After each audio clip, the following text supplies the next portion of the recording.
May your dreams bring you peace in the darkness.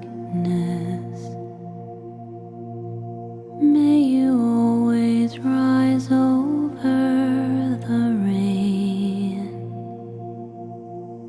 May the light from above always lead you to love. May you stay in the arms of the angels. May you always be brave in the shadows till the sun shines upon you again. Hear this prayer in my heart, and we'll ne'er be apart. May you stay in the arms of the angels.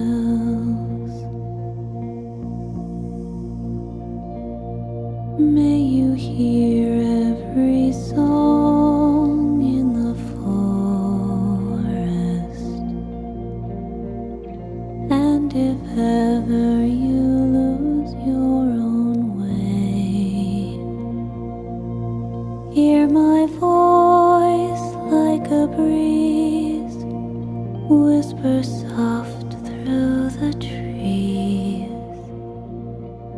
May you stay in the arms of the angels.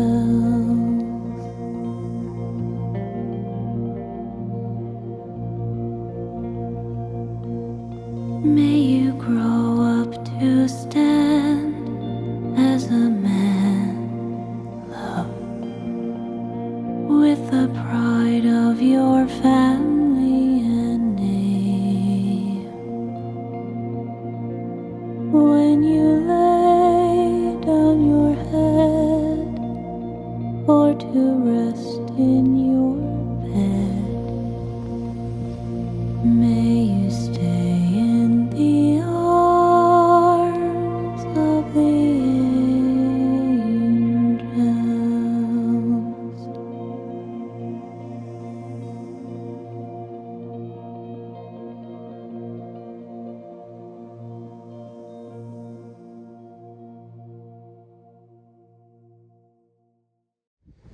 Hello, Ken, America by Motorcycle again. I'm here in Gettysburg.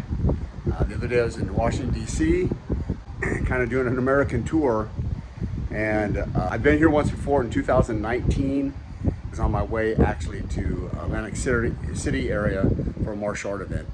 And I wanted to stop and do the driving tour on the motorcycle and see some of these sites. It's hallowed ground where people on both sides of the fence put their lives on the line. And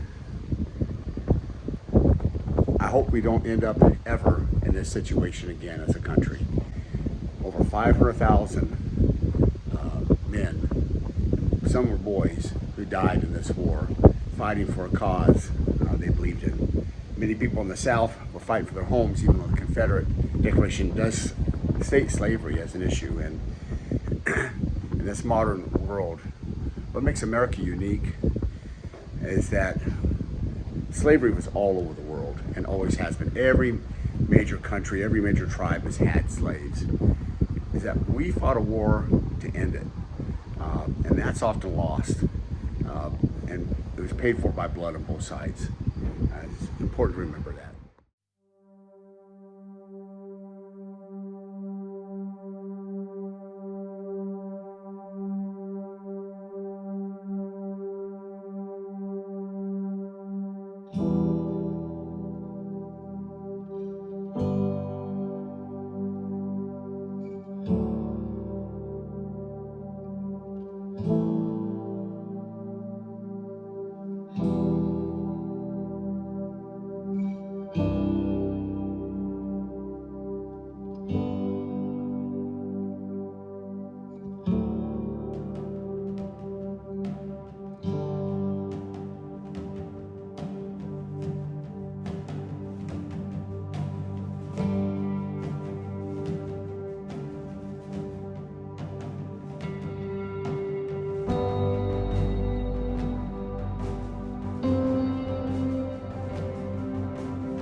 Okay, heading back to my brother's, about an hour and a half away or so, and spending a couple more days there before I go to the next adventure. I didn't spend much time in the museum this time because I'd been there once before, but last time I was here I only got to see part of the park, and so I did more riding through the park. And it's just a solemn event to me. I'm retired military. My brother was in the Army. My dad was in the Marine Corps. My grandfather was a sergeant major in the Army, served under President Eisenhower at the time, of course, General Eisenhower. And so many wars and so much bloodshed, and to think our country fought with each other. I think of the incident yesterday of Charlie Kirk being assassinated. While we probably had some of the same political and religious leanings, I didn't really watch him much. I'm more of the people I like, more of a Thomas Sowell, kind of more of a reader on that, more into the political philosophy, and Edmund Burke, and the podcast I listened to. Usually didn't listen to him. Once in a while I did, and I also will listen to the other side once in a while too. It's interesting to do that. But in any case, it's amazing to me. It's bad enough when a president or a politician is shot at. They shouldn't have to be assassinated either, or assassination attempts. But when you're going after our citizens who are just using their free speech or their activism on either side of the aisle, whether it was a Martin Luther King or Charlie Kirk, it's not only tragic, but it's evil. And some people will say, well, there's a mental illness. There may be a mental illness, but not all mentally ill people commit evil acts. And some sane people commit evil acts. It's evil to do this. And it's a sad day for someone who, like me, who has spent 20 plus years of my life defending my country. But it's even a sadder day for his family. Just unbelievable. Only because somebody wanted to commit this evil and was too mentally fragile to handle a different opinion than his. Absolutely horrific, evil, and my prayers and thoughts go out to Charlie Kirk, his family, and our nation, because we have to have a nation to where we can have open disagreement with each other.